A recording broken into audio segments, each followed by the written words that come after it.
আগুন লাগলে এই তিনটি ভুল কখনোই করবেন না। ১ নম্বর, আতঙ্কিত হয়ে দৌড়াদৌড়ি করবেন না, শান্ত থাকুন এবং নিরাপদে বের হয়ে আসুন। ২ নম্বর, বৈদ্যুতিক আগুন লাগলে কখনো পানি ঢালবেন না, এতে বিদ্যুৎ স্পষ্ট হওয়ার ঝুঁকি থাকে। ৩ নম্বর, নিজের জীবন ঝুঁকিতে ফেলে মোবাইল, টাকা বা অন্য জিনিস আনতে আবার ভিতরে ঢুকবেন না। মনে রাখবেন, হারানো জিনিস ফিরে পাওয়া যেতে পারে, কিন্তু জীবন একবার চলে গেলে আর কখনো ফিরে পাবেন না। আগুন লাগলে এই তিনটি ভুল কখনোই করবেন না। ১ নম্বর, আতঙ্কিত হয়ে দৌড়াদৌড়ি করবেন না, শান্ত থাকুন এবং নিরাপদে বের হয়ে আসুন।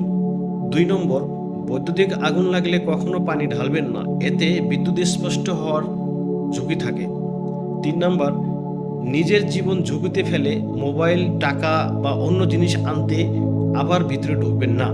মনে রাখবেন, হারানো জিনিস ফিরে পাওয়া যেতে পারে, কিন্তু জীবন একবার চলে গেলে আর কখনো ফিরে পাবেন না।